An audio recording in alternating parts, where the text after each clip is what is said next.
26 से लेकर 28 या 29 तक कल अनशेष प्रभु ने चर्चा करा था। तो संक्षिप्त में, ब्रीफ में, will just discuss what happened, उसके फिर हम आगे चलेंगे। Text number 26। भूमे सुरे तरवरूता विमर्दितात्या क्लेशा विवाय कलयासित कृष्ण केशा जाता करश्यति जनानुपलक्ष्य मार्गा कर्माणि चात्महिमोपनिबंधनानि। तो यहाँ वर्णन आता है अब इस श्लोक से लेकर श्लोक संख्या 34 या 35 तक भगवान श्री कृष्ण की लीलाओं का। सबसे पहले इस 26वें श्लोक में वर्णन आता है भगवान श्री कृष्ण के अवतरण होने का, इनका अपीयरेंस का। तो भगवान अवतरित क्यों होते हैं उसके बारे में विस्तार से प्रभुपाद तात्पर्य वर्णन करते हैं, और साथ ही साथ भगवान से आने वाले एक्सपेंशंस का भी चर्चा करते हैं और बताते हैं एक तो भगवान से निकलने वाले पर्सनल एक्सपेंशंस होते हैं जिनको विष्णु तत्व कहा जाता है, और ममई वाम तो जीवलोक जीवभूता सनातना, जिसके बारे में भगवान श्री कृष्ण भगवद्गीता में वर्णन करते हैं। उसी प्रकार एक और अंश होता है भगवान का जिसको जीव तत्व कहा जाता है।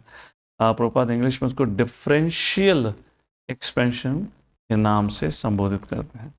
सो पर्पट में पहले एस्टैब्लिश करा जाता है कि कैसे भगवान और जीव एक समान नहीं है, या एक प्रकार से मैटर और स्पिरिट के अंदर डिफरेंस का वर्णन किया जाता है। उसके बाद टेक्स्ट नंबर उसके बाद दूसरी बात इस तात्पर्य में चर्चा होती है आखिरी पैराग्राफ में, जहाँ प्रभुपाद प्रश्न उठाते हैं, अरे भगवान तो ओमनीपोटेंट हैं, ओमनिशिएंट हैं, तो भगवान को अगर जैसे श्लोक में बताया गया है, ये उसी प्रकार श्लोक है जो 7वें और 8वें जो आपका चौथा अध्याय भगवद्गीता का 7वां और 8वां श्लोक है। यदा यदा ही धर्मस्य ग्लानिर्भवति भारत अभ्युत्थानाम् अधर्मस्य सजामि अवृतस्य।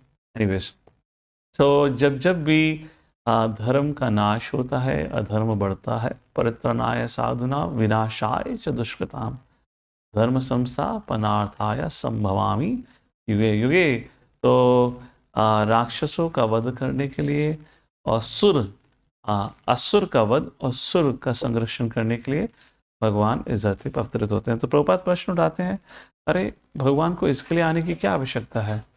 भगवान अगर ओमनीपोटेंट हैं, सबसे शक्तिशाली हैं, तो वही चीज़ भगवान अपनी शक्ति के द्वारा उसका पूर्ण कर सकते हैं। अगर किसी असुर व्यक्ति का वध करना है तो प्रभुपाद बताते हैं correct, that is not the main reason. सर्वप्रथम रीज़न क्या है? प्रभुपाद बताते हैं यहाँ पर अपने भक्तों को उत्साह देने के लिए, क्योंकि जब असुर लोग आ जाते हैं तो सुर जो भक्त लोग हैं उनको बहुत पीड़ा पहुँचती है, उनको बहुत हानि पहुँचती है। उस समय, उस काल में उनको भक्ति में उनकी श्रद्धा बनाए रखने के लिए, उनको प्रोत्साहन देने के लिए भगवान अवतरित होते हैं। ये कारण यहाँ पे दिया हुआ है। एल्सवेयर प्रभुपाद राइट्स, एक तो भक्तों का संरक्षण करने के लिए, जैसे यहाँ बताया गया, प्रोत्साहन देने के लिए और संरक्षण करने के लिए, और दूसरी जगह प्रभुपाद कहते हैं to attract the hearts of the acrobats of hatha yoga. कहीं सुना ये हाल ही में? ईशोपनिषद है, याद आया? ईशोपनिषद के प्रभुपाद कहते हैं why Lord descends to attract the hearts of the acrobats of hatha yoga. In other words, जितने भी कंडीशन लिविंग एंटिटी हैं, अपनी मनमोहक लीलाओं को रच के भगवान उनके मन को आकर्षित करने का प्रयत्न करते हैं, इसलिए भगवान धरती पर आते हैं। Text number 27। लोकेन जीवहरणं यद् उलूकिकायास् त्रैमासिकस्य च पदा शकतोपवृत्ता यदरिङ्गतानन्तर्गतेन दिवि स्पर्शोर्वा उन्मूलनं तु इथर्थार्जुनयो न भाव्यम।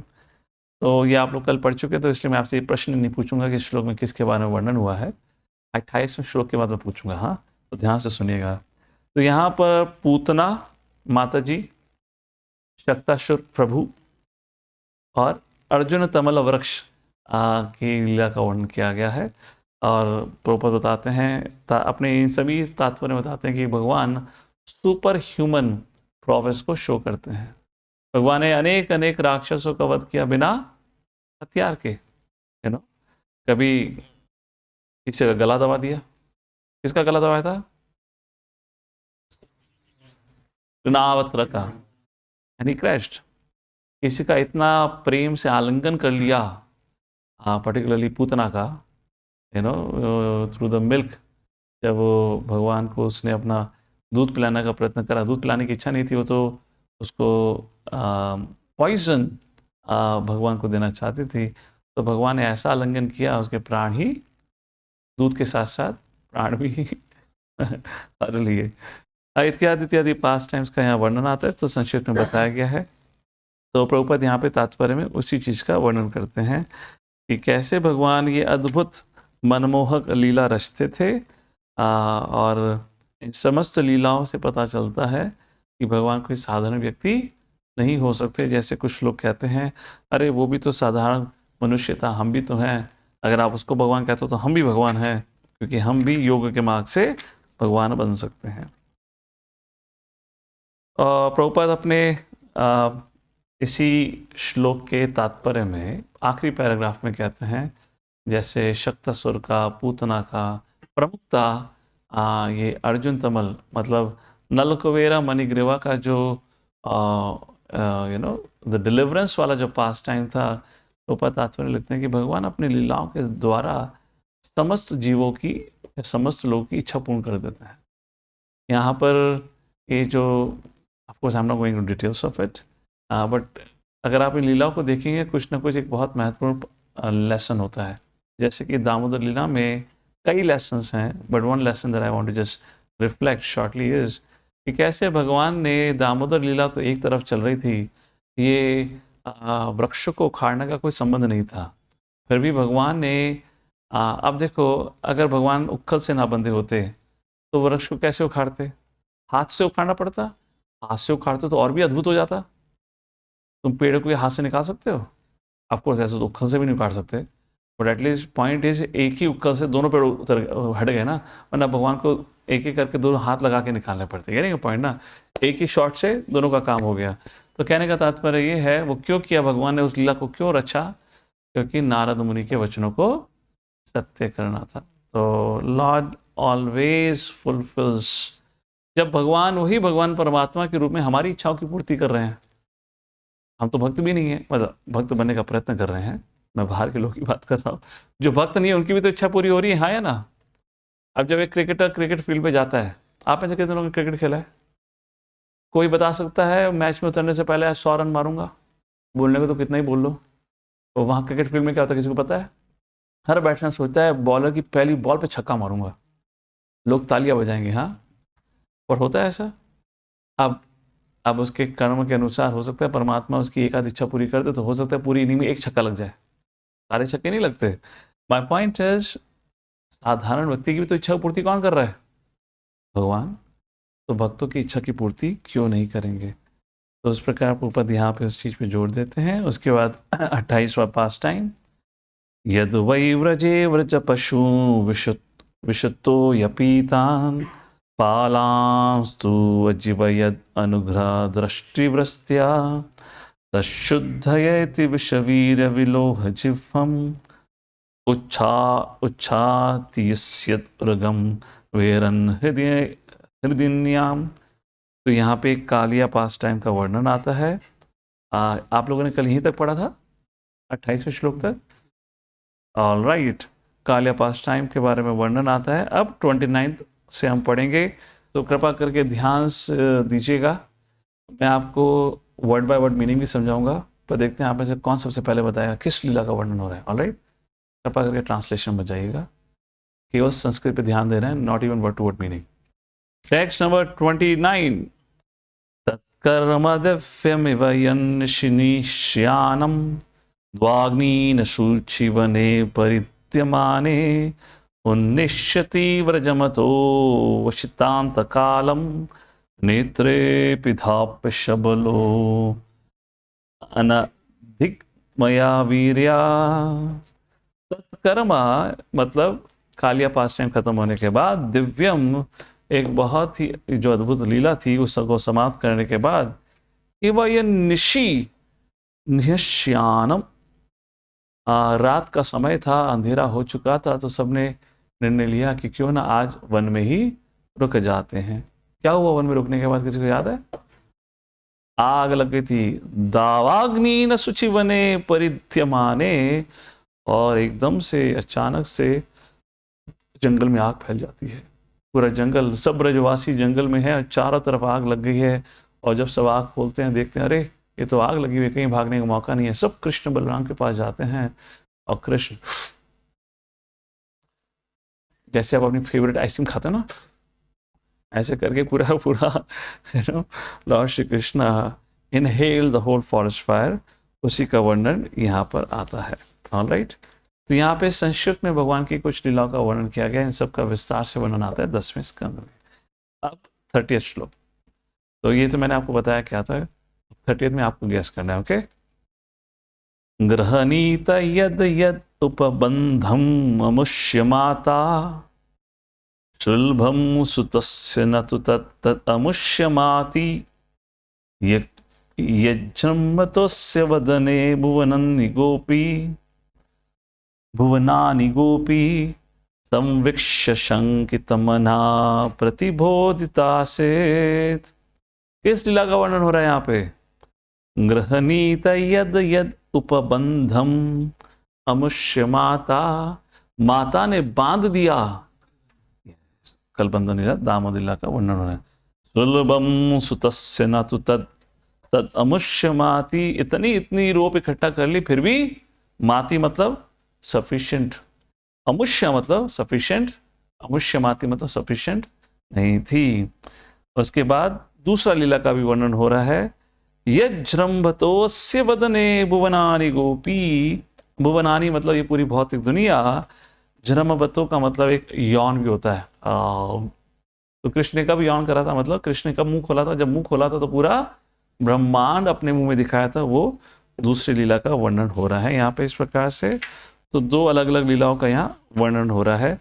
एक तो उक्खल लीला और दूसरा कैसे कृष्ण ने अपनी माँ को, समस्त ब्रह्मांड को अपने मुंह के अंदर दिखाया था, जिसको देखकर माँ मूर्छित हो जाती हैं। और पहली लीला में बताया गया है, दामोदर लीला में, उक्खल की लीला में, कि कैसे माँ यशोदा ने पूरे ब्रजभूमि से सारी रस्सी इकट्ठी कर ली, फिर भी गोपाल का छोटा सा पेट बंद नहीं पाया। उस लीला का विस्तार से वर्णन 10वें स्कंद में आता है। टेक्स्ट नंबर 31, नंदम च मोक्ष्यति भयाद् वरुणस्य पाशात्, गोपान् बिलेषु पिहितान् मयशुन्नुनाचा, अहनीया प्रथम शिष्यानं रतिश्रमेण, लोकम विकुंठम उपनिष्यति गोकुलम स्म। किस लीला का वर्णन हो रहा है यहाँ?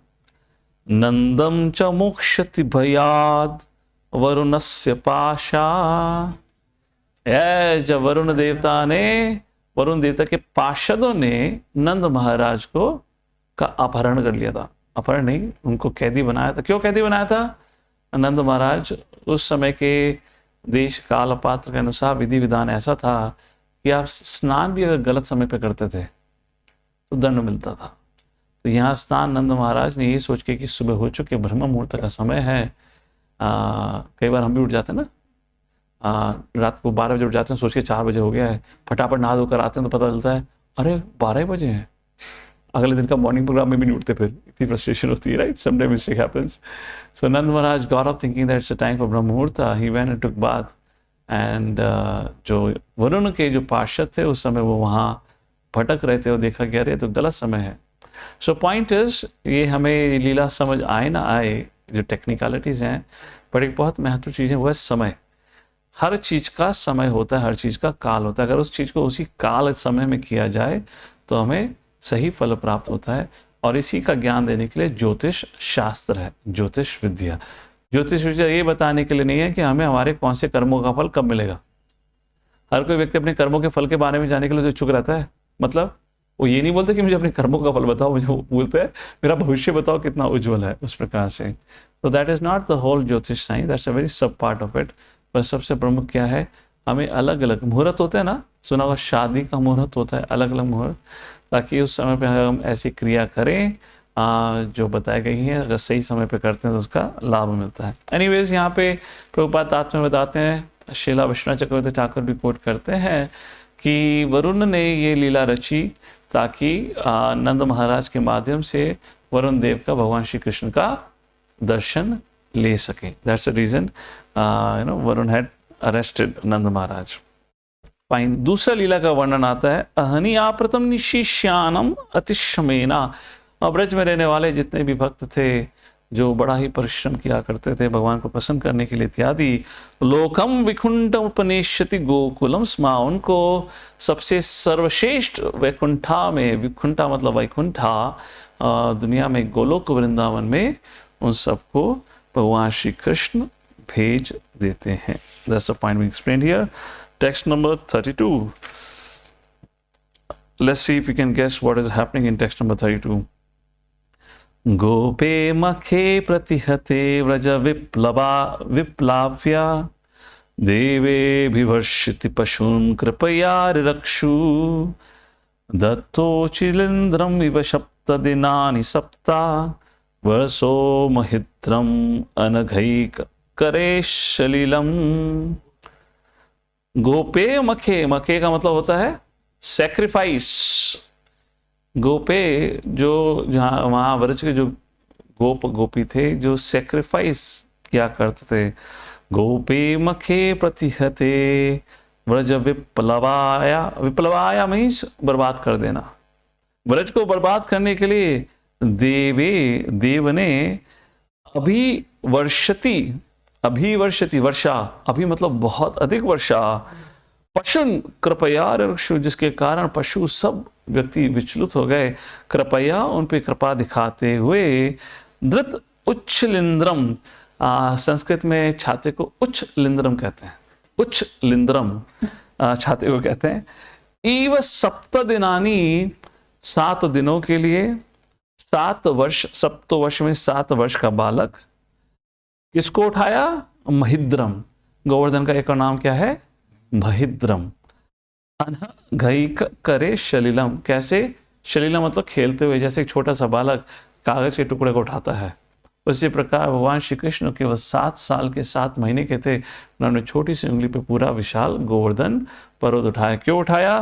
क्या कारण था?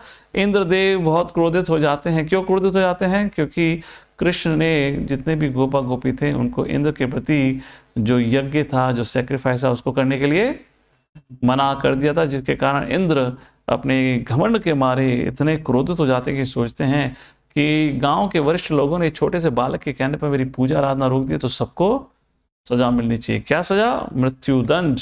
और वो इतनी तीव्र बारिश करते हैं उसे सब ब्रजवासी कुछ समय के लिए विचलित हो जाते हैं, और भगवान इंद्र को शिक्षा देने के लिए, सही अगेन मार्गदर्शन करने के लिए, तो भगवान फिर गोवर्धन पर्वत को उठाते हैं, जिसको महिद्रम भी कहा जाता है, और उसके नीचे आकर अगले 7 दिनों तक हर एक ब्रजवासी, हर एक बालक बालिका, यहाँ तक कि सभी पशु पक्षी उस गोवर्धन पर्वत के नीचे बैठकर 7 दिन तक, जैसे एक मधुमक्खी कमल के फल से रस स्वादन करती है, उसी प्रकार अगले 7 दिन 7 रात तक सभी ब्रजवासी 7 दिन तक लगातार कृष्ण के साथ थे। और Krishna was centre of limelight. सब कृष्ण के चारों तरफ घूम के खड़े थे, राइट, बिकॉज वही पकड़ के खड़ा है ना। So everyone could take darshan of the Lord for 7 days straight. That's the point. Prabhupada तात्पर्य के अंदर सैक्रिफाइस मक्के का वर्णन करते हैं। 2nd paragraph please read. इस पर्पल का 2nd पैराग्राफ, जहाँ प्रभुपाद आते हैं कि एक्चुअली किसी भी प्रकार का सैक्रिफाइस हमें देवी देवताओं के लिए करने के लिए कोई आवश्यक ही नहीं है, अगर आप वो कृष्ण की प्रसन्नता के लिए ऑलरेडी कर रहे हैं या करते हैं। वास्तव में यदि कोई परमेश्वर की सेवा में लगा रहे तो उसे देवताओं के लिए यज्ञ करने की कोई आवश्यकता नहीं है। वैदिक साहित्य में देवताओं को संतुष्ट रखने के लिए यज्ञों का जो विधान है वह यज्ञ करने वाले के लिए एक प्रकार की प्रेरणा है, जिससे उसे उच्चतर अधिकारियों की उपस्थिति का बोध हो सके। Shri got the point. क्यों सैक्रिफाइस, हम ये कई बार विषय पर चर्चा कर चुके हैं, क्यों देवी देवताओं की पूजा का बताया गया है, हमने उपनिषद में भी विस्तार से चर्चा करी थी। कारण क्या है? एक तो डाइवर्सिटी वैदिक स्क्रिप्चर्स की, जो किसी को मना नहीं करते।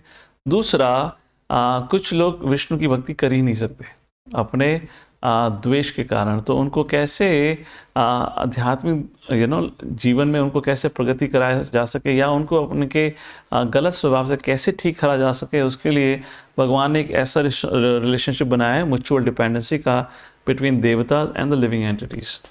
तो उस प्रकार यहाँ वर्णन किया गया है कि कैसे एटलीस्ट जीव ये तो जाने कि हमसे कोई वरिष्ठ है, ताकि किसी को तो मानकर वो आगे जीवन का पालन करना शुरू करे, इसलिए ये संबंध बनाया गया है। आगे पढ़िए।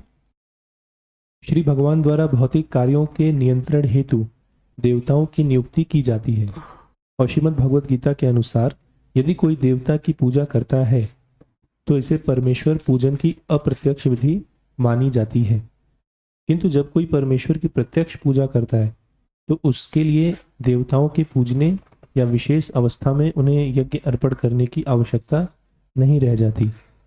फलतः भगवान श्री कृष्ण ने ब्रजवासियों को सलाह दी कि वे स्वर्ग के राजा इंद्र को किसी प्रकार की भेंट अर्पण न करें। And that's the point.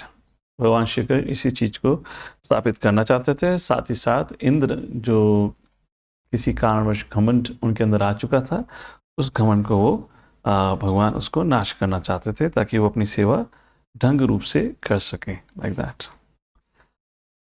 Prabhupada उसका वर्णन करते हैं आगे, टेक्स्ट नंबर 33। अब 33वें श्लोक में किस लीला का वर्णन आया है? क्रीडन वने निशि निशाकर रश्मि गौर्याम रसोन्मुख कला पदायत मूर्छितेना उद्दीपित स्मर रुजाम व्रजभृत वधूनाम हर्तो हर्षति शिरो धनधानुगस्या। Any guesses? क्रीडन वने निशि निशाकर रश्मि गौर्याम। निशि का मतलब होता है रात।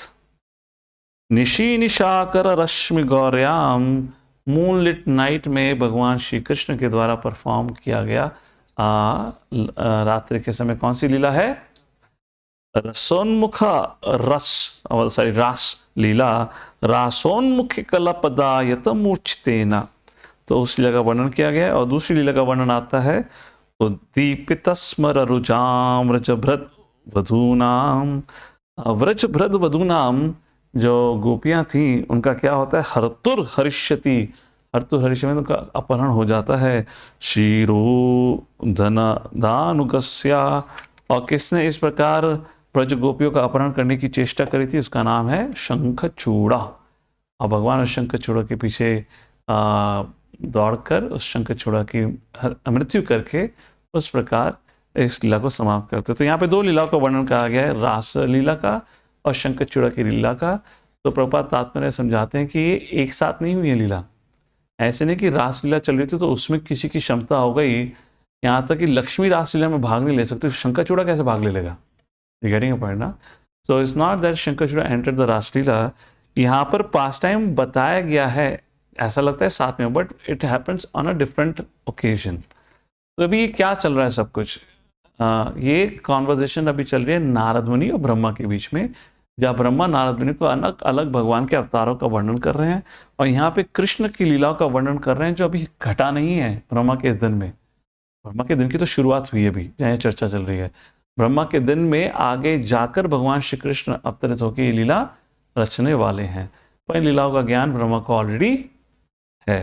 तो ये भविष्य में होने वाली जो घटना है, नारद मुनि को बड़े संक्षिप्त में बता रहे हैं। तो इसलिए अगर हम ऐसा पढ़ेंगे तो ऐसा लगेगा जैसे ये लीला एक साथ हुई है। लीला एक साथ नहीं हुई है। जब आप कुछ बात संक्षिप्त में बताते हो तो ये थोड़ा बोलते हैं संक्षिप्त में कि देखो 2 दिन पहले ये हुआ, उसके 8 दिन बाद 8 घंटे 15 सेकंड के बाद ये हुआ, तो डिटेल्स हो गई। आप दोनों चीजें क्लब करके बोलते देखो ऐसा हुआ फिर ऐसा हुआ, and that is the point Prabhupada is explaining here. It is not same but on different occasions, like that. उसके बाद प्रभुपाद आखिरी पास टाइम में लिखिए, लिखिए क्या नाम, सॉरी पढ़िए। प्रभुपाद बीच में लिखते हैं पहले पैराग्राफ में, the past tense of the lord. Okay, let's read the first 2 lines of the puppet when we should carefully note.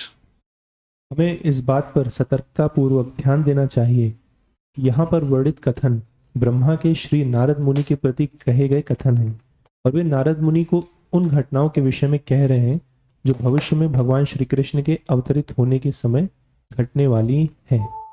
जो भूत, वर्तमान तथा भविष्य के ज्ञाता हैं, उन्हें श्री भगवान की लीलाएं ज्ञात हैं और ब्रह्मा उनमें से एक है। अतः उन्होंने भविष्य में जो होगा उसकी भविष्यवाणी कर दी है। Yes, that is a point. और प्रभुपाद इस तात्पर्य को समाप्त करते हैं आखिरी पैराग्राफ में। आखिरी पैराग्राफ पढ़िए जहाँ प्रभुपाद बताते हैं कि शास्त्रों के अंदर भगवान के भविष्य में भी आने वाले सभी अवतारों का वर्णन किया गया है। इसलिए शास्त्र के परे कोई व्यक्ति कहे कि भगवान हूँ मैं, वो पॉसिबल नहीं, क्योंकि शास्त्र में उन सभी अवतारों का वर्णन है। आगे पढ़िए। सामान्य रूप से श्री भगवान अथवा उनके अवतारों के भावी प्राकट्य तथा उनके कार्यों का वर्णन धर्म ग्रंथों में भविष्यवाणी के रूप में किया जाता है। अतः छद्म अवतारी उन लोगों को धोखा नहीं दे पाते जो प्रमाणिक धर्म ग्रंथों के द्वारा घटनाओं से परिचित होते हैं। करेक्ट। टेक्स्ट नंबर 34 एंड 35, जहाँ पे अब ब्रह्मा जी संक्षिप्त में भगवान श्री कृष्ण के द्वारा अलग अलग काल और समय में अपने कृष्ण लीला के उपरांत जिन जिन राक्षसों का वध हुआ था, असुरों का वध हुआ था, उनका नाम बड़े संक्षिप्त में वर्णन करते हैं।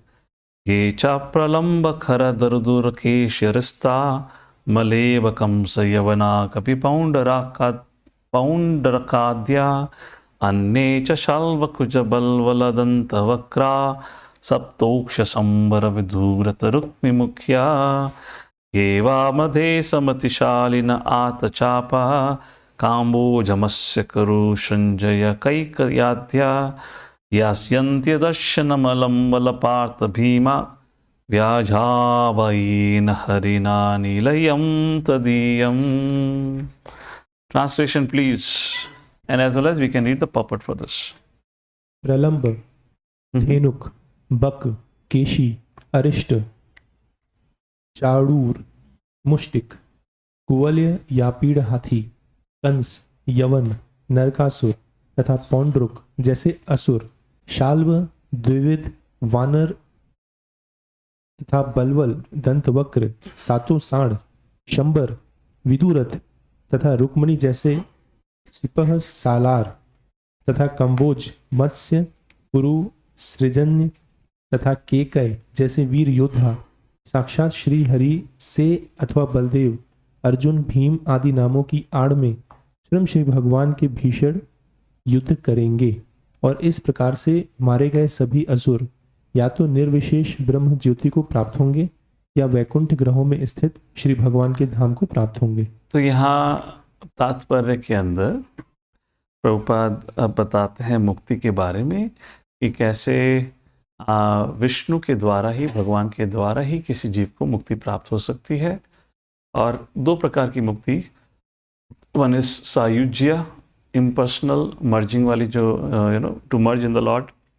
कैसे कुछ असुरों को उस प्रकार की मुक्ति प्राप्त हुई और कुछ असुरों को द रियल मुक्ति उसका वर्णन आता है। तो प्रभुपाद लगते हैं बीच से, अगर बीच के पैराग्राफ से पढ़ेंगे, but we should know well that all the above mentioned living entities killed would attain salvation either by being merged or being allowed to enter into the abodes of Lord called Vaikuntha.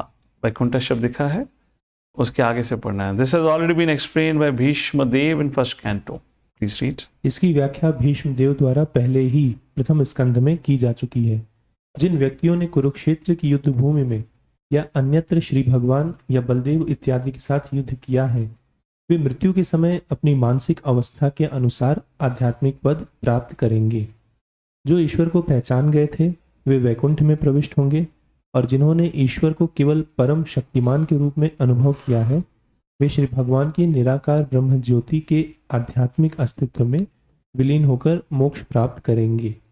लेकिन उनमें से सभी भौतिक संसार से मुक्त हो जाएंगे।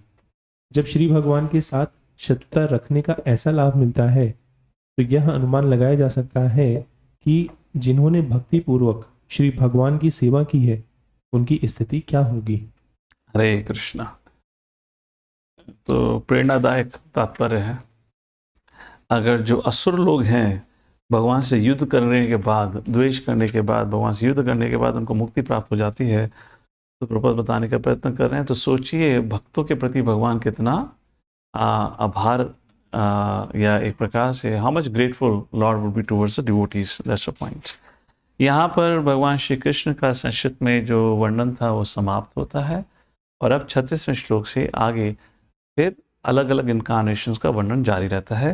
तो लेट्स टेक 36 और देखते हैं आप में से भक्त कोई गैस कर पाता है 36वें श्लोक में किस इनकारनेशन का वर्णन हो रहा है। कालेन मिलित धियाम अवमृश्य नरणाम स्तोकायुषांस निगमो बत दूरपारा आवेहितस्तु अनुयुगम सही सत्यवत्याम वेदाद्रुमं वितपशो विभजिष्यति स्म। Any guesses? कालेन मीलितधियाम् अवमृश्य नरणाम। कालीन, हाँ, यस, व्यासदेव। किस चीज का वर्णन आ रहा है यहाँ पे आखिर लाइन में? वेद द्रुमम, वीत पाशो का मतलब होता है काटना, विभश विभजिष्यति, विभाजन करना। विभजिष्यति मतलब विभाजन किया, किसका? वेद, जिसने वेद का विभाजन किया। किसका वर्णन हो रहा है यहाँ पर? व्यासदेव। कालीन मिलित धियाम, क्यों वेदों का विभाजन किया? भगवान को व्यासदेव के रूप में अवतरित होने की क्या आवश्यकता थी? क्योंकि कलयुग में आने वाले जितने भी महान जीव हैं मिलित धियाम, कम बुद्धि के पैदा होंगे। इनफैक्ट सभी कम बुद्धि के रहेंगे। अवमृश्य नरणाम स्तोका यूषाम, स्तोक का यूषा मतलब उनका जो जीवन है वो भी, जो काल है वो भी छोटा रहेगा। स्वनिगमो, निगम का मतलब होता है वैदिक शास्त्र। जैसे श्रीमद् भागवतम पहला स्कंद पहला अध्याय 30 श्लोक आता है, निगम कल्पतरो गलितम फलम शुखा मुखादमृता द्रव्य संयुतम पिबत भागवतम रसमालयम मुहुर्महोरसिका भुवि भावुकाः। निगम कल्पतरो, निगम का मतलब होता है वैदिक शास्त्र। उस श्लोक में वर्णन आता है कि कैसे इन सभी शास्त्रों का वर्णन श्रील व्यासदेव के पुत्र सुखदेव गोस्वामी के द्वारा श्रीमद् भागवतम का वर्णन हुआ। और जब उन्होंने वर्णन किया निगम कल्पतरोर, कल्पतरोर मतलब जो आपकी सारी इच्छाओं को पूर्ण कर सके, तो शास्त्र को बताया गया वो जो व्यक्ति की सभी इच्छाओं को पूर्ति कर सकता है। निगम कल्पतरो गलितम फलम शुखा मुखाद, उस वैदिक शास्त्र का फल क्या है? जो सारांश है वो किसने सुनाया? सुखदेव गोस्वामी ने। शुखा मुखाद अमृत द्रवयुतम, और उनके शब्द, उनके मुख से वो आने वाले वचन जिसको श्रीमद् भागवतम की कथा कहते हैं, जो श्रीमद् भागवतम की कथा सुखदेव गोस्वामी ने परीक्षित महाराज के सामने करी थी, अमृत द्रव्यम, वो अमृत के समान प्रतीत होती है। तो स्वनिगम, निगम शब्द का मतलब वैदिक शास्त्र। तो यहाँ पर व्यासदेव जी का वर्णन आता है, बताया गया क्यों भगवान यहाँ अवतरित हुए व्यासदेव के रूप में, ताकि शास्त्र का विभाजन हो सके। क्योंकि कालीन मिलित धियाम, कलयुग के व्यक्ति जो हैं कम बुद्धिमान, स्तोका यूषाम, और छोटा जीवन उनका रहेगा। हरे कृष्ण। Translation please. सत्यवती के पुत्र श्रील व्यासदेव के रूप में अवतरित होकर स्वयं श्री भगवान वैदिक साहित्य के संग्रह को अल्पजीवी अल्पज्ञों के लिए कठिन समझकर वैदिक ज्ञान रूपी वृक्ष को युग विशेष की परिस्थितियों के अनुसार शाखाओं में विभाजित कर देंगे। ऑलराइट, तो प्रभुपाद बताते हैं तात्पर्य में अपने प्रपट में, यहाँ पर ब्रह्मा भविष्य में आने वाले कलयुग और कलयुग के प्राणियों का वर्णन कर रहे हैं उस प्रकार से। और प्रभुपाद बताते हैं तात्पर्य में क्यों श्रील व्यासदेव ने महाभारत इतिहास पुराण का वर्णन किया, रचना की। क्योंकि कलयुग के जो लोग हैं उनको सिर्फ स्टोरी सुनने में ही आनंद आता है, फिलॉसफी सुनते ही। पर आज की दशा क्या है? स्टोरी सुनते भी सो जाते हैं, सोते ही रहते हैं। तम गुण की स्थिति बन चुकी है। तो पता नहीं व्यासदेव जी क्या करेंगे। शायद इसलिए चैतन्य महाप्रभु आए, छोड़ो स्टोरी भी हटाओ, क्या करो? कीर्तन करो, ओनली सिंग एंड डांस। पर आज की दशा क्या है? कुछ लोग तो कीर्तन सुनते सुनते भी सो जाते हैं। मेरा मेगापोलिस सांगरिया का ही उदाहरण है। अब 3-4 साल पहले की बात है, हम कीर्तन संध्या करने के लिए आए थे अपने कांग्रेगेशन के घर पे। जो कीर्तन संध्या प्रोग्राम हुआ करता था, लॉकडाउन से पहले की बात है ये। तो एक मैनेजर, TCS टेक महिंद्रा का मैनेजर था, हाल ही में आना शुरू हुआ था, और आया प्रोग्राम में बैठता है, बड़ा ही थका हारा, ऐसा लग रहा है पिटपिटा गया हो घर से कहीं से, बिल्कुल फ्रस्ट्रेटेड। आया, बैठा, थोड़ी देर क्लैप करता है, मैं थोड़ी देर बाद, मैं जब अपनी आँखें खोलता हूँ, सोने वाली आँख नहीं, कीर्तन करते समय मैंने ध्यान लगाने के लिए आँख बंद करी हुई थी, जैसे मैंने आँख खोली तो उस डायरेक्शन से कोई तालियों की आवाज़ नहीं आ रही, तो मैंने ध्यान से देखा तो ये महाजन ये फुल स्लीप में थे, फुल स्लीप में। मैं बड़ा परेशान हो गया, तो मेरे समय उस समय आई भी नहीं, प्लान चलते या कोई था, मैंने कहा स्पीकर की आवाज़ बढ़ाओ यार, लगता है स्पीकर की आवाज़, कभी लोग सो रहे हैं उसने स्पीकर की आवाज़ करी, मैंने भी जोर जोर से गाना शुरू करा। वो व्यक्ति पूर्ण समाधि में था। उसके बाद मैंने डांसिंग कीर्तन भी कर डाला, मैंने सब लोग उठा के डांसिंग कीर्तन भी करा, फिर भी वो सोया हुआ था। तो जब कीर्तन खत्म हुआ मैंने कहा अब तो मुझे जाना पड़ेगा, ऐसा क्या था, मैं ही उठाता हूँ जाकर उसको। मैं गया उसके पास, तब तक उठ चुका था, फिर प्रसादों का अनाउंसमेंट हो चुका था ना, महाप्रसादे गोविंदे नमो ब्राह्मणी वैष्णवे, तब तक वो उठ चुका था, धीरे धीरे अंगड़ाइयाँ ले रहा था। मैं गया उसके पास, मैंने कहा क्या हाल चाल है? बोला ठीक है प्रभु जी। मैं कहा नींद अच्छी आई? बोले प्रभु जी बहुत अच्छी नींद आई। मैं कहा देखो नींद कैसे आई, इतना कीर्तन चला था। बोला प्रभु जी आप जब गाते हो ना तो मुझे बहुत अच्छी नींद आती है। मैं तेरे को लोरी सुना रहा था।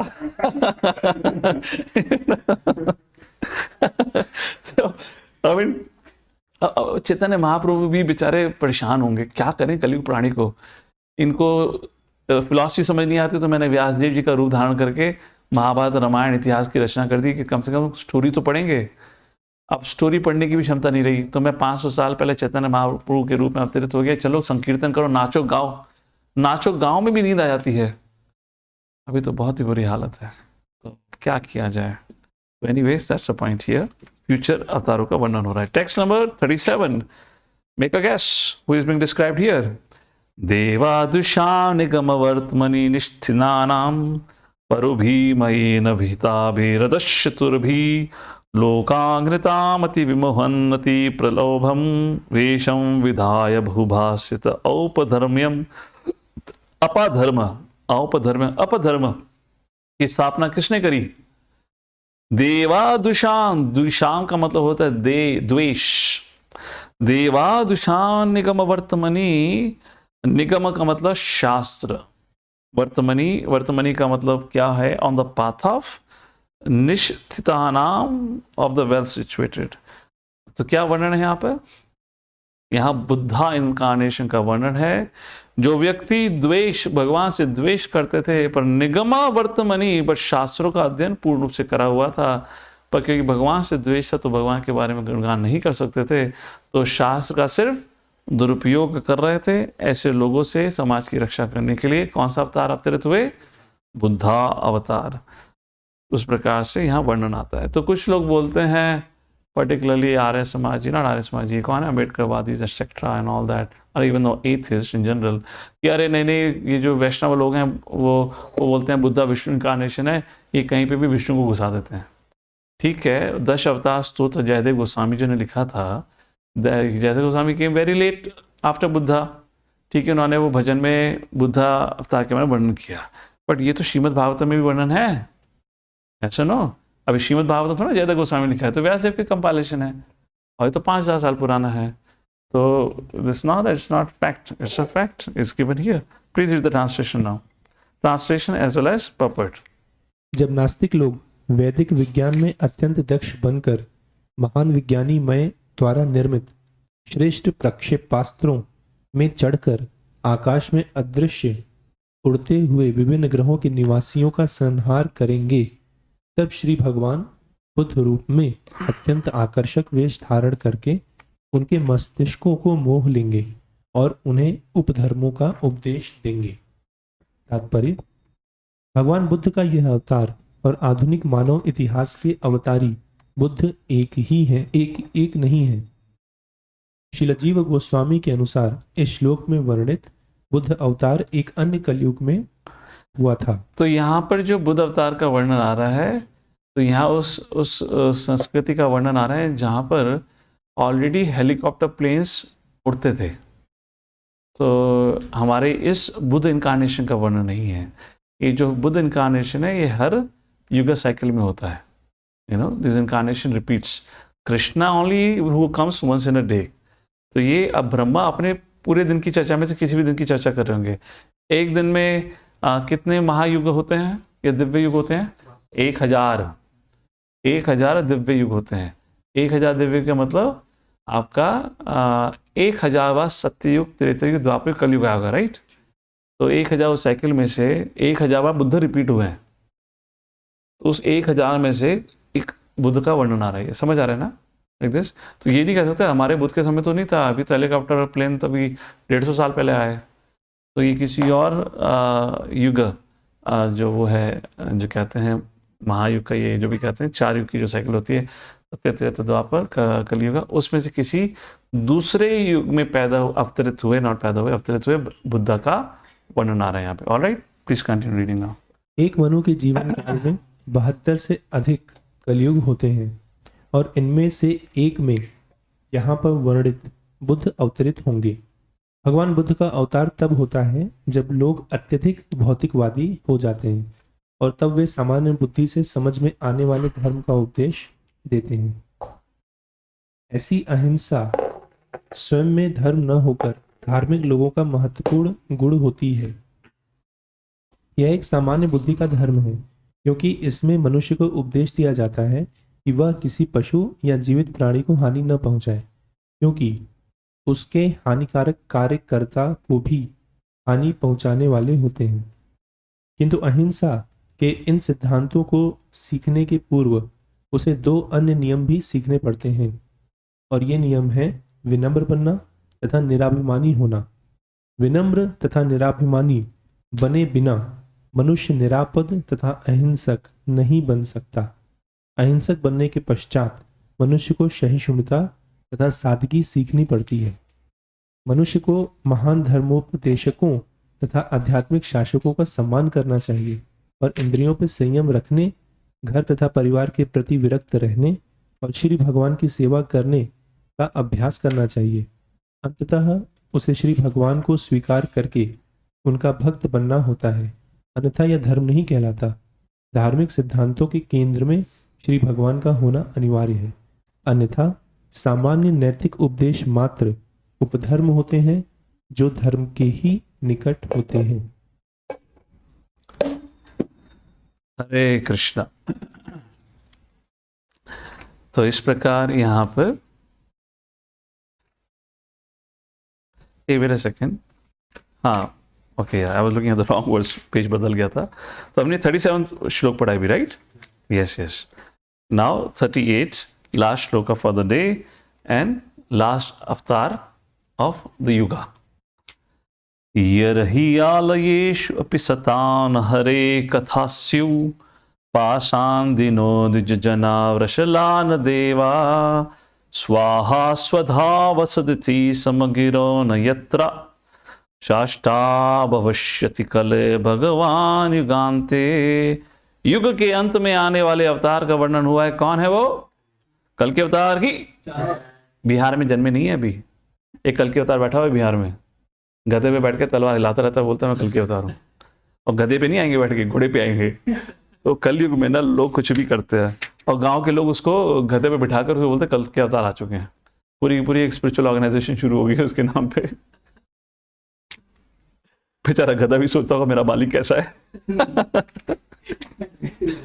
सॉरी, गधा भी सोचता होगा ये लोग मुझसे भी बड़े गधे हैं, तो मेरे मालिक पे भरोसा कर रहे हैं। Please read the translation. तत्पश्चात कलयुग के अंत में जब तथाकथित संतों तथा 3 उच्च वर्गों के सम्माननीय मनुष्यों के घरों में भी ईश्वर की कथा नहीं होगी, और जब सरकार की शक्ति निम्न कुल में उत्पन्न शूद्रों अथवा उनसे भी निम्न लोगों में से चुने गए मंत्रियों के हाथों में चली जाएगी। ऐसा लग रहा है आज का वर्णन हो रहा है, राइट? आज का समाज का वर्णन हो रहा है। Go ahead. और जब यज्ञ विधि के विषय में कुछ भी, यहाँ तक कि शब्द के द्वारा भी ज्ञात नहीं रहेंगे। हाँ, ये आज के काल का वर्णन नहीं है, क्योंकि हरे कृष्ण महामंत्र का तो उच्चारण हो रहा है। आप सभी ने कलयुग को बचा के रखा हुआ है, मतलब कलयुग के प्रभाव को आप लोगों ने रोक के रखा है, जो हरे कृष्ण का कीर्तन कर रहे हैं। जब आप लोग के द्वारा भी कीर्तन रुक गया तब ये दशा आ जाएगी, वो दशा जिसका वर्णन विस्तार से 12वें स्कंद में आता है। ऐसी स्थिति आएगी, ऐसी भयानक स्थिति आएगी कि खाने के लिए फल फूल अनाज भी नहीं रहेगा। जो आजकल हॉलीवुड मूवीज़ में ज़ॉम्बीज़ की मूवीज़ आती है ना, अगर आप किसी ज़ॉम्बी की मूवी की स्क्रिप्ट देखेंगे ना, वो 12वें स्कंद से उठाया हुआ ही सेक्शन है। जहाँ पर एक व्यक्ति दूसरे के व्यक्ति को खाकर अपना पोषण करेगा। तो कुछ चीज़ें बताई गई हैं, जैसे कि जो लोग ज़ॉम्बी नहीं बनेंगे, मतलब मांसाहार वाले ये जो पागल नहीं होंगे, उन लोगों को अपने आप को बचाने के लिए वो जंगल में भाग जाएंगे। शहर में कौन रहेंगे? This kind of crazy fellows. और खाने के लिए कुछ नहीं होगा, खाया किसको जाएगा? जैसे जानवर, शेर जैसे जब खाने को नहीं मिलता है तो अपने बच्चे को मार के खा जाता है। कई जानवर ऐसा करते हैं, राइट? जब नहीं होता, जो एटलीस्ट मांसाहार वाले जो जानवर हैं, वो अपने, हमारे दृष्टिकोण से बच्चा है, उसकी दृष्टिकोण से बच्चा थोड़ा ना है। वो तो एक they live their life based on instincts, you know. अब भूख लगी, कुछ नहीं मिला तो बच्चे को मार के खा गए। वो तो पत्नी को भी मार के खा सकता, पर पत्नी को इसलिए कि पत्नी कम शक्तिशाली नहीं होती, मतलब it's a grown up lioness, right? तो you can't kill a lioness like this. But कब छोटा सा है, वो अपना संरक्षण नहीं कर सकता। तो इस प्रकार का वर्णन आता है कि ये दशा हो जाएगी कि लोग अपने ही जनों को मारकर खाएंगे, क्योंकि खाने को कुछ नहीं रह जाएगा। और जो बेचारे बचे कुछ लोग जिनका हल्का सा भी मनुष्यत्व के ऊपर श्रद्धा है, वो शहर में रहने के लायक नहीं रहेंगे, वो इनको जंगल में भागना पड़ेगा, और वो लोग गुफा में छुपते छुपते अपना जीवन व्यतीत करेंगे। इसलिए प्रभुपाद कहते थे आने वाला भविष्य बहुत बहुत गंभीर है। और इसलिए प्रभुपाद ने भी ये कहा, ये जो हमारा हरे कृष्णा मूवमेंट है, कितने साल चलेगा? 10,000 साल। मतलब 10,000 साल के बाद जो स्थिति है बहुत ही भयानक रहेगी। कलयुग कितने साल लंबा होता है? 4,32,000। 5,000 साल पीरियड निकला है, और 5,000 साल पीरियड ये आपका 4,32,000 के सामने क्या है? कुछ भी नहीं है। उसमें से 10,000 ऐड कर लो, मतलब 15,000 साल। 15,000 साल अगर माइनस करोगे 4,32,000 में से, तो आपके बचे 4,17,000। 4,17,000 में तो और क्या क्या दुर्दशा होने वाली है। There won't be anything. कोई भगवान का नाम भी नहीं करने वाला, नाम भी नहीं रहेगा, कुछ भी नहीं रहेगा। और इन 5,000 साल में कितना कितना कुछ नहीं हो गया है। शंकराचार्य के आने तक, 1,000 साल पहले जब शंकराचार्य आए थे, तब तक सारे के सारे मंदिर तोड़े जा चुके थे। मंदिर क्यों तोड़े जा चुके थे? मैं ये नहीं कह रहा कि मंदिर को फोर्सफुली तोड़ा गया था, तो क्योंकि बुद्धिज्म इतना स्प्रेड हो चुका था ना। अशोक जो 300 साल के बाद, बुद्धा के जाने के 300 साल के बाद आया था, अशोक राजा, जब उसने जो भारत का सम्राट बना था उस समय, जब उसने बुद्धिज्म को अपनाया, उसके कारण पूरा भारतवर्ष बुद्धिज्म में बदल गया था। बुद्धिज्म क्या है? No deity worship, no worship of anything, right? Is atheism only. Religion is compassion, जिन लोगों पे कंपैशन करना है, बट कोई भगवान में विश्वास नहीं करना। तो सोचिए, उस काल से लेकर बुद्धा 2,500 साल पहले आए, 300 साल के बाद अशोक आया, मतलब 2,200 साल पहले अशोक आया, 2,200 साल से लेकर 1,000 साल तक, मतलब 1,200 साल तक, करीबन 1,000 साल तक आपका बुद्धिज्म का राज रहा।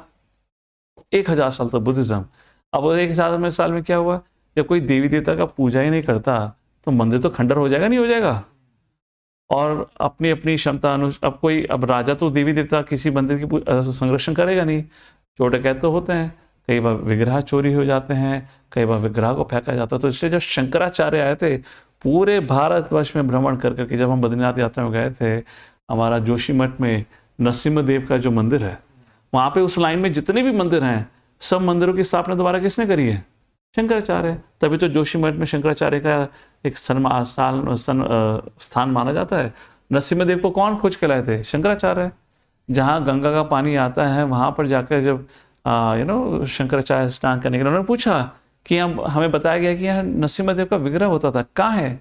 तो लोकल लोग तो बोले पता नहीं, हमें हमारे पूर्वजों ने बताया कि उसको नदी में बहा दिया गया था या छुपा दिया गया था, जो भी है। और शंकराचार्य उस नदी की तरफ गए जो सबसे खतरनाक थी। लोगों ने कहा अरे यहाँ मत जाइए, अगर हम यहाँ गए तो जीवित वापस नहीं आएंगे। Shankaracharya went inside that, swam inside it, and from there he manifested the deity of Narasimha Dev. ये हर जगह, बद्री विशाल की भी स्थिति यही थी बद्रीनाथ में, सब जगह हर स्थिति। सोमनाथ मंदिर को भी दोबारा किसने स्थापित करा? रामेश्वरम को दोबारा किसने स्थापित करा? शंकराचार्य। तो Shankaracharya played a very very crucial role, very important. सारे के सारे मंदिर की स्थापना। तो आप सोच रहे हो ना, इतिहास 1,000 साल तक Buddhism, at least it was not atheism जो आज की तारीख में एथिज्म है, जहाँ व्यक्ति द्वेष से भरा रहता है।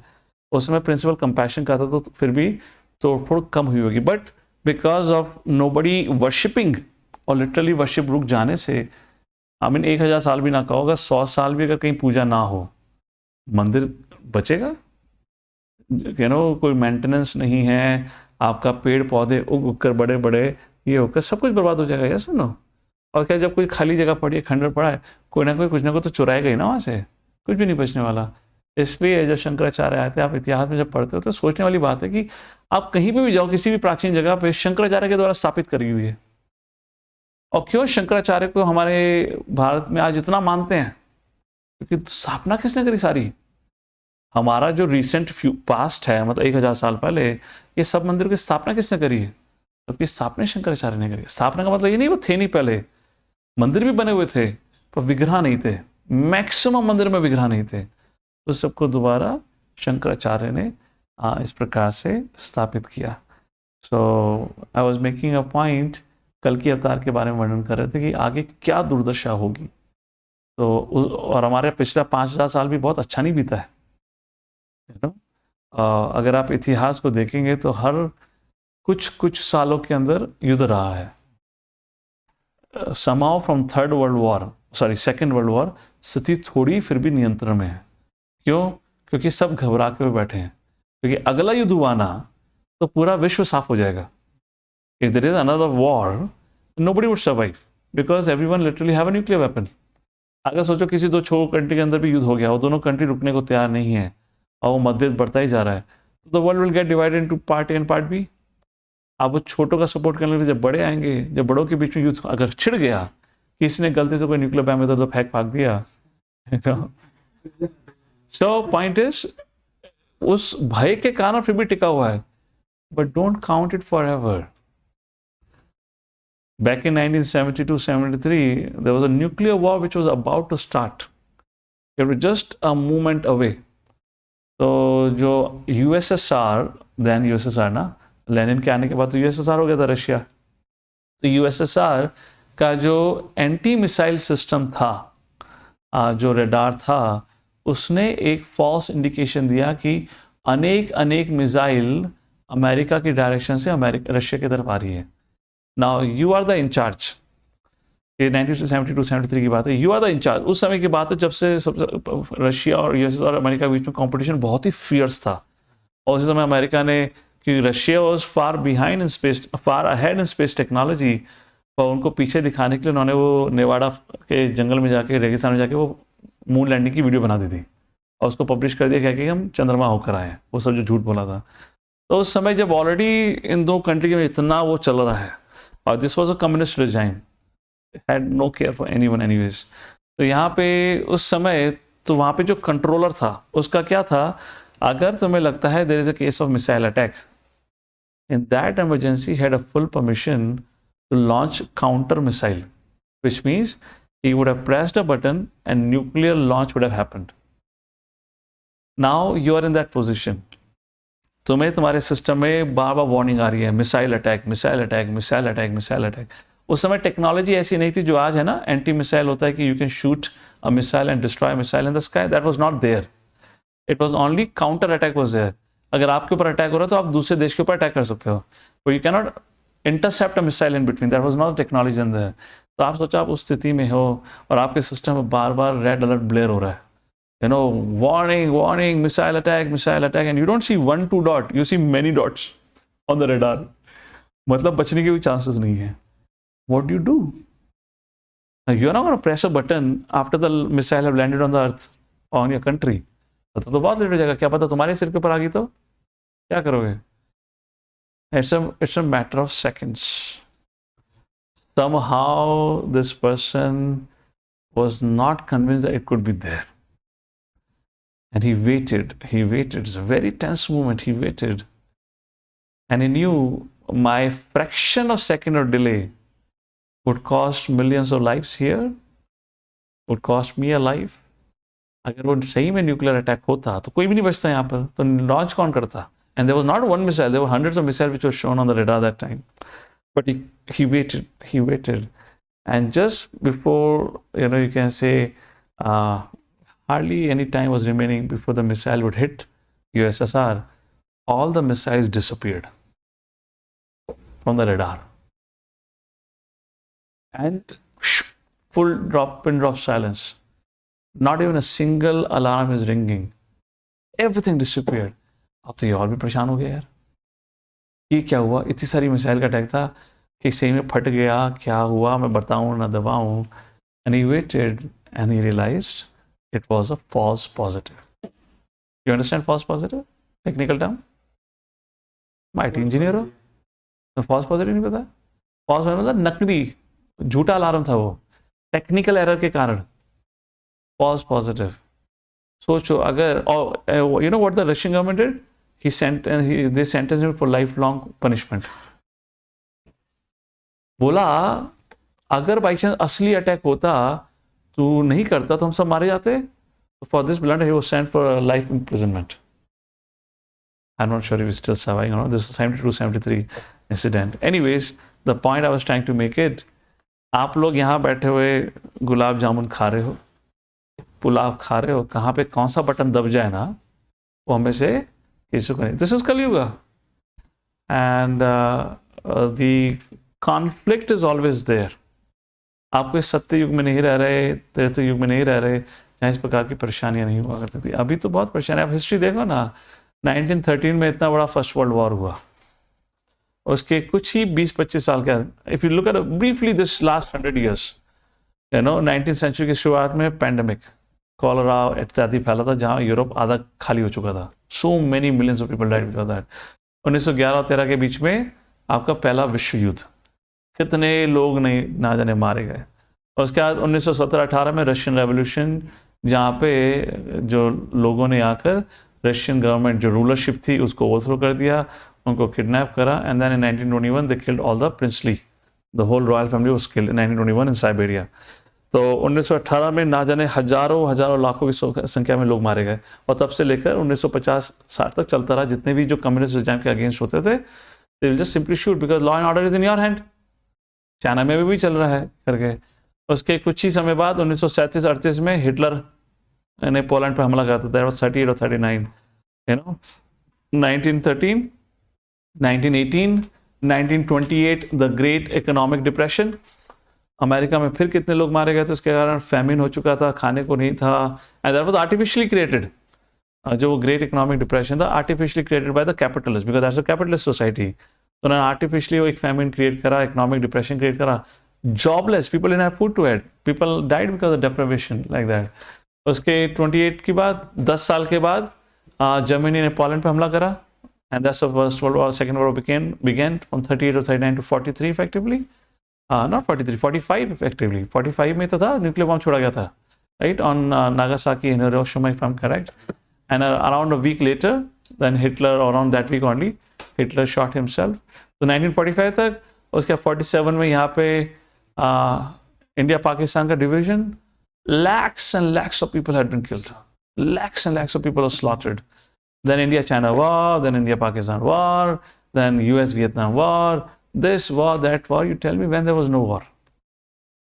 When there's no crisis. Otherwise, then the act of terrorism, this bomb blast, that bomb blast, yes or no? So Kali Yuga is by no means a safe place. So भविष्य में जो बुरी स्थिति आने वाली है वो अलग ही स्थिति, बुरी स्थिति होगी. कली युग का अभी भी, आज का समय भी अच्छा नहीं है. तो रही बात ये थर्ड वर्ल्ड वॉर की, अगर हमारा जीवन बीत जाए बिना थर्ड वर्ल्ड वॉर के, बड़े भाग्यशाली होंगे. और थर्ड वर्ल्ड वॉर हुआ तो फिर तो क्या है, कुछ भी नहीं है, be hardly anything. But for how long?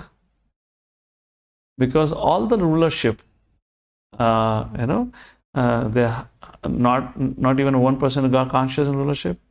हर कोई अधिक से अधिक, अगर आप हाल ही की स्थिति देखो, इंडिया ने पहली बार since independence have deployed 50,000 soldiers on the Ladakh border right now.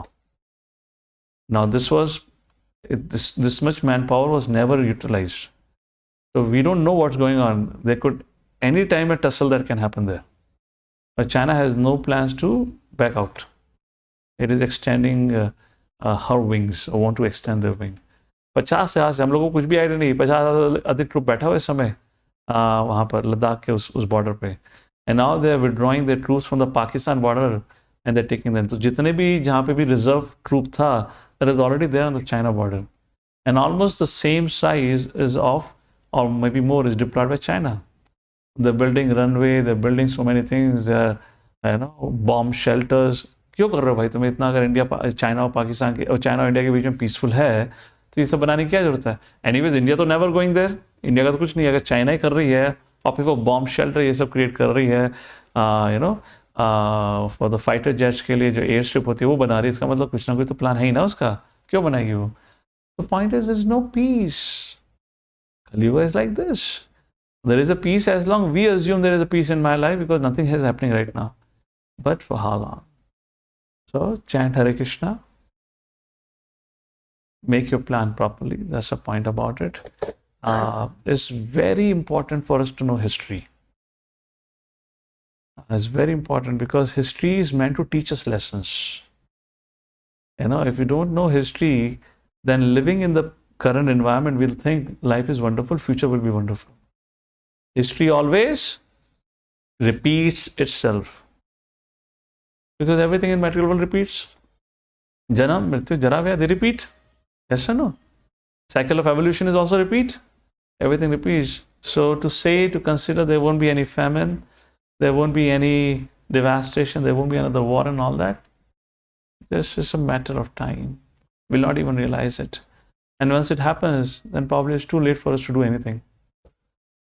So make use your time wisely. I'm not saying live in a fear, but at least understand you are in Kali Yuga. Don't live as if you're living Satya Yuga. क्या जरूरत है? 1 लाख साल का लंबा जीवन है, धीरे धीरे भक्ति करते रहेंगे ना. Not like that. Okay. हरे कृष्णा. श्रील प्रभुपाद की जय. श्रीमद् भागवतम की जय.